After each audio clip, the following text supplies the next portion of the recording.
नमस्ते,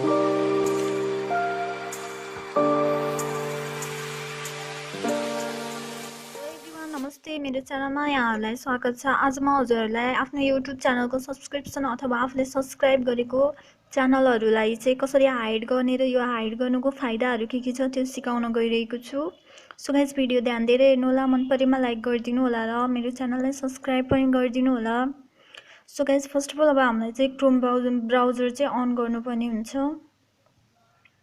यसरी Chrome browser on गरिसकेपछि हजुरहरूले चाहिँ आफ्नो युट्युब च्यानललाई चाहिँ डेस्कटप साइडमा खोल्नुपर्ने हुन्छ। हजुरहरूले चाहिँ आफ्नो युट्युब च्यानललाई चाहिँ डेस्कटप साइडमा खोल्नको लागि चाहिँ यो राइट साइडको 3 डट बटनमा चाहिँ क्लिक गर्नुपर्ने हुन्छ। यहाँ क्लिक गरिसकेपछि चाहिँ हजुरहरूलाई चाहिँ यो थर्ड लास्टमा चाहिँ डेस्कटप साइड भन्ने अप्सन आउँछ। यसमा चाहिँ हजुरहरूले टिक लगाउनुपर्ने हुन्छ अथवा चुज गर्नुपर्ने हुन्छ।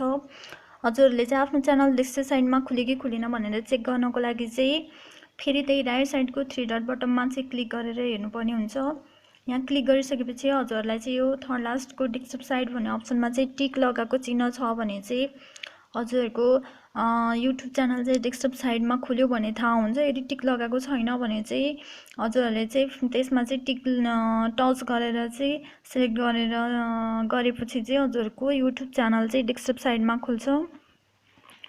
यसरी च्यानल खुलिसकेपछि चाहिँ हजुरहरूलाई यो राइट साइडको बिचमा चाहिँ आफ्नो भिडियोहरूको माथिपट्टि चाहिँ कस्टमाइज च्यानल र युट्युब स्टुडियो भन्ने अप्सन हुन्छ। हजुरहरूले चाहिँ यो कस्टमाइज च्यानल भन्ने अप्सनमा चाहिँ क्लिक गर्नुपर्ने हुन्छ।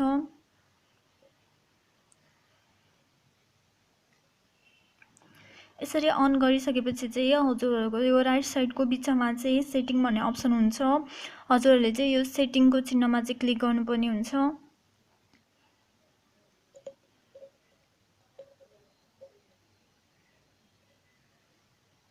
यसरी क्लिक गरिसकेपछि हजुरहरूलाई चाहिँ यस्तो इन्टरफेस आउँछ। म हजुरहरूलाई जुम गरेर देखाउँछु त। यसरी खुलिसकेपछि चाहिँ हजुरहरूलाई यहाँ च्यानल सेटिङ, प्राइभेसी अनि keep all my subscription private भन्ने अप्सन हुन्छ। हजुरहरूले यसलाई चाहिँ अफ गर्नुभयो भने चाहिँ हजुरहरूले सब्सक्राइब गरेको च्यानलहरू चाहिँ अरू साथीहरूले खोलेर हेर्दाखेरिमा चाहिँ सबै अब हजुरले कसलाई सब्सक्राइब गर्नुभएको छ, कसलाई अनसब्सक्राइब गर्नुभएको छ त्यो चाहिँ अरू साथीहरूले देख्न सक्नुहुन्छ। यदि हजुरहरूले चाहिँ यो किप अल माई सब्सक्रिप्सन प्राइभेटलाई चाहिँ अन गर्नुभयो भने चाहिँ अन गरेर सेभ गर्नुभयो भने चाहिँ हजुरको आफूले गरेको सब्सक्राइबरहरू चाहिँ अरू साथीहरूबाट चाहिँ हाइड हुन्छ। अरू साथीहरूले चाहिँ हेर्न पाउनु हुँदैन र यदि हजुरहरूलाई चाहिँ आफ्नो च्यानललाई चाहिँ ग्रो गर्नु छ भने चाहिँ हजुरले चाहिँ आफ्नो सब्सक्रिप्सन अथवा आफूले सब्सक्राइब गरेको च्यानलहरूलाई चाहिँ हाइड गरेर राख्नुपर्ने हुन्छ। त्यसपछि चाहिँ हजुरले यो किप अल माई सब्सक्रिप्सन प्राइभेटलाई चाहिँ अन गरेपछि चाहिँ हजुरले चाहिँ यो सेभको बटनमा चाहिँ क्लिक गरेर यसलाई चाहिँ सेभ गर्नुपर्ने हुन्छ। यसरी सेभ गरेपछि चाहिँ हजुरले सब्सक्राइब गरेको च्यानलहरू चाहिँ अरू साथीहरूबाट हाइड हुन्छ।